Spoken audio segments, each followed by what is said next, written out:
अथ एकादशोऽध्यायः विश्वरूपदर्शनयोगः। अर्जुन उवाच मदनुग्रहाय परमं गुह्यमध्यात्मसंज्ञितम् यत्त्वयोक्तं वचस्तेन मोहोऽयं विगतो मम। भवाप्ययौ हि भूतानां श्रुतौ विस्तरशो मया त्वत्तः कमलपत्राक्ष महात्म्यमपि चाव्ययम्।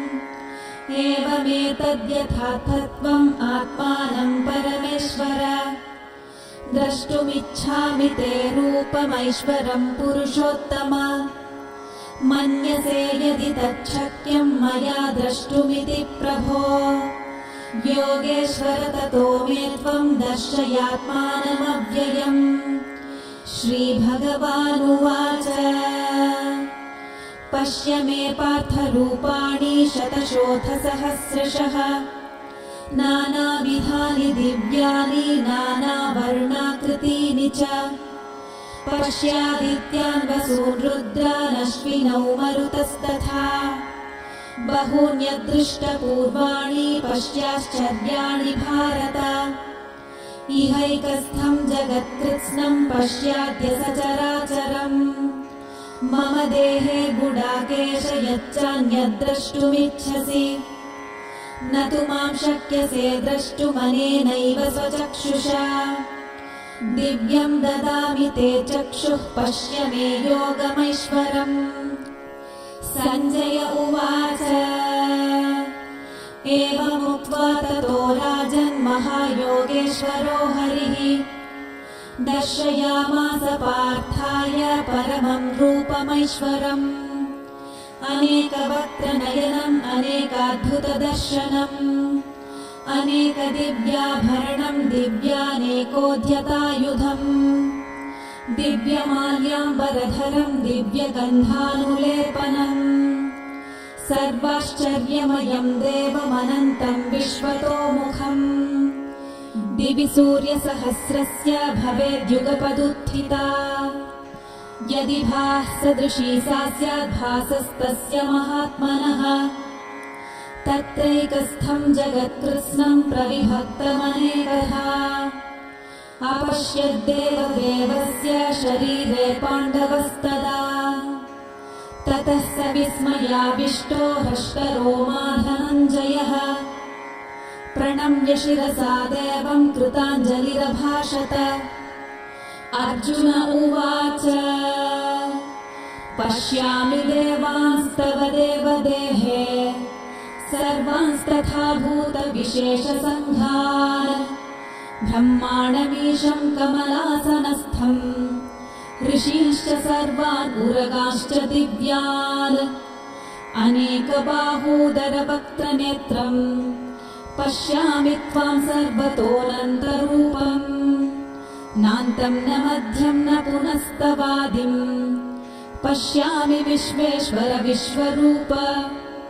किरीटिनं गदिनं चक्रिणं च तेजोराशिं सर्वतो दीप्तिमन्तम् पश्यामि त्वां दुर्निरीक्ष्यं समन्ताद् दीप्तानलार्कद्युतिमप्रमेयम्। त्वमक्षरं परमं वेदितव्यम् त्वमस्य विश्वस्य परं निधानम्। त्वमव्ययः शाश्वतधर्मगोप्ता सनातनस्त्वं पुरुषो मतो मे। अनादिमध्यान्तमनन्तवीर्यम् अनन्तबाहुं शशिसूर्यनेत्रम् पश्यामि त्वां दीप्तहुताशवक्त्रम् स्वतेजसा विश्वमिदं तपन्तम्। द्यावा पृथिव्योरिदमन्तरं हि व्याप्तं त्वयैकेन दिशश्च सर्वाः। दृष्ट्वाद्भुतं रूपमुग्रं तवेदम् लोकत्रयं प्रव्यथितं महात्मन्। अमीहि त्वां सुरसङ्घा विशन्ति केचिद्भीताः प्राञ्जलयो गृह्णन्ति स्वस्तीत्युक्त्वा महर्षिसिद्धसङ्घाः स्तुवन्ति त्वां स्तुतिभिः पुष्कलाभिः रुद्रादित्या वसवो ये च साध्या विश्वेश्विनौ मरुतश्चोष्मपाश्च गन्धर्वयक्षासुरसिद्धसङ्घा वीक्षन्ते त्वां विस्मिताश्चैव सर्वे रूपं महत्ते बहुवक्त्रनेत्रम् महाबाहो बहुबाहूरुपादम् बहूदरं बहुदंष्ट्राकरालम् दृष्ट्वा लोकाः प्रव्यथितास्तथाहम् नभः स्पृशं दीप्तमनेकवर्णम् व्यात्ताननं दीप्तविशालनेत्रम् दृष्ट्वा हि त्वां प्रव्यथितान्तरात्मा धृतिं न विन्दामि शमं च विष्णो दंष्ट्राकरालानि च ते मुखानि दृष्ट्वैव कालानलसन्निभानि दिशो न जाने न लभे च शर्मा प्रसीद देवेश जगन्निवास अमी च त्वां धृतराष्ट्रस्य पुत्राः सर्वे सहैवावनिपालसङ्घैः भीष्मो द्रोणः सूतपुत्रस्तथासौ सहास्मदीयैरपि योधमुख्यैः वक्त्राणि ते त्वरमाणा विशन्ति दंष्ट्राकरालानि भयानकानि केचिद्विलग्ना दशनान्तरेषु सन्दृश्यन्ते चूर्णितैरुत्तमाङ्गैः यथा नदीनां बहवोऽम्बुवेगाः समुद्रमेवाभिमुखा द्रवन्ति तथा तवामी नरलोकवीरा विशन्ति वक्त्राण्यभिविज्वलन्ति यथा प्रदीप्तं ज्वलनं पतङ्गा विशन्ति नाशाय समृद्धवेगाः तथैव नाशाय विशन्ति लोकाः तवापि वक्त्राणि समृद्धवेगाः लेलिह्यसेग्रसमानः समन्तात् लोकान् समग्रान् वदनैर्ज्वलद्भिः तेजोभिरापूर्य जगत्समग्रम् भासस्तवोग्राः प्रतपन्ति विष्णो आख्याहि मे को भवानुग्ररूपो नमोऽस्तु ते देववर प्रसीद विज्ञातुमिच्छामि भवन्तमाद्यम् न हि प्रजानामि तव प्रवृत्तिम् श्रीभगवानुवाच कालोऽस्मि लोकक्षयकृत् प्रवृद्धो लोकान् समाहर्तुमिह प्रवृत्तः ऋतेऽपि त्वां न भविष्यन्ति सर्वे येव स्थिताः प्रत्यनीकेषु योधाः तस्मात् त्वमुत्तिष्ठ यशो लभस्व जित्वा शत्रून् भुङ्क्ष्व राज्यं समृद्धम् मयैवैते निहताः पूर्वमेव निमित्तमात्रं भव सव्यसाचिन् द्रोणं च भीष्मं च जयद्रथं च कर्णं तथान्यानपि योधवीरान् मया हतास्त्वं जहिमा व्यधिष्ठा युध्यस्व जेतासि रणे सपत्नान् सञ्जय उवाच एतच्छ्रुत्वा वचनं केशवस्य कृताञ्जलिर्वेपमानः किरीटी नमस्कृत्वा भूय एवाह कृष्णम् सगद्गदं भीतः प्रणम्य अर्जुन उवाच स्थाने ऋषिकेश तव प्रकीर्त्या जगत्प्रहृष्यत्यनुरज्यते च रक्षांसि भीतानि दिशो द्रवन्ति सर्वे नमस्यन्ति च सिद्धसङ्घाः कस्माच्च तेन न मेरन्महात्मन् गरीयसे ब्रह्मणोऽप्यादिकर्त्रे अनन्तदेवेश जगन्निवास त्वमक्षरं सदसत्तत्परं यत् त्वमादिदेवः पुरुषः पुराणः त्वमस्य विश्वस्य परं निधानम् वेत्तासि वेद्यं च परं च धाम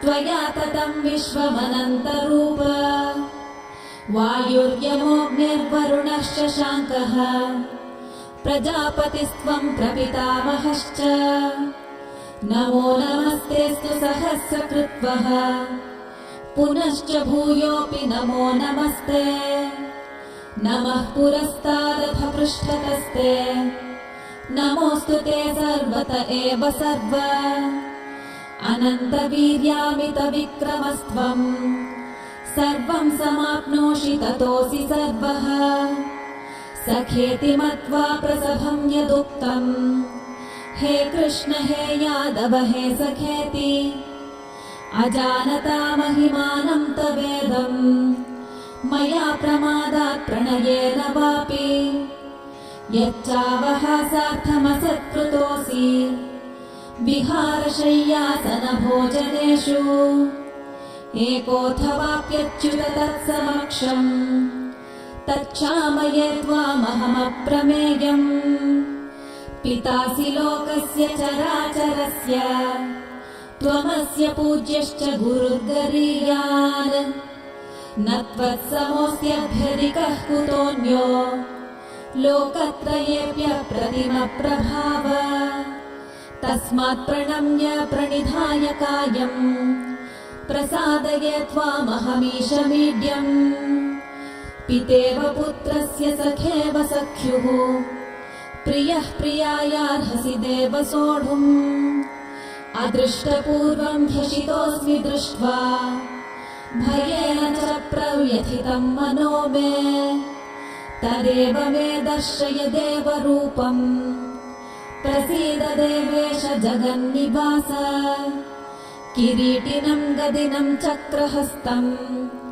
इच्छामि त्वां द्रष्टुमहं तथैव तेनैव रूपेण चतुर्भुजेन सहस्रबाहो भव विश्वमूर्ते श्रीभगवानुवाच मया प्रसन्नेन तवार्जुनेदम् रूपं परं दर्शितमात्मयोगात् तेजोमयं विश्वमनन्तमाद्यम् यन्मे त्वदन्येन न दृष्टपूर्वम् न वेदयज्ञाध्ययनैर्न दानैः न च क्रियाभिर्न तपोभिरुग्रैः एवं रूपः शक्य अहं नृलोके द्रष्टुं त्वदन्येन कुरु प्रवीर मा ते व्यथा मा च विमूढभावो दृष्ट्वा रूपं घोरमीदृङ्ममेदम्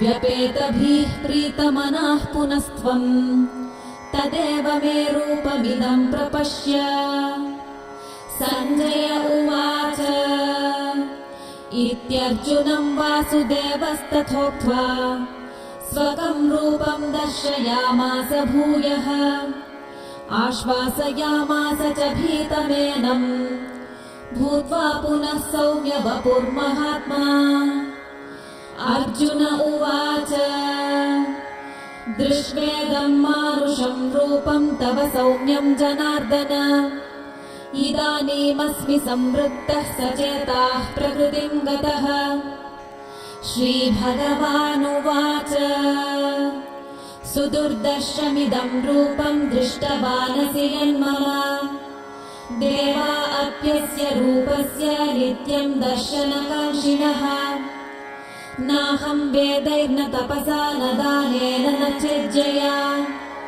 शक्य एवं विधो द्रष्टुं दृष्टवानसि मां यथा भक्त्या त्वनन्यया शक्य अहमेवं विधोऽर्जुन ज्ञातुं द्रष्टुं च तत्त्वेन प्रवेष्टुं च परन्तप मत्कर्म कृन्मत्परमो मद्भक्तः सङ्गवर्जितः निर्वैरः सर्वभूतेषु यः स मामेति पाण्डव ॐ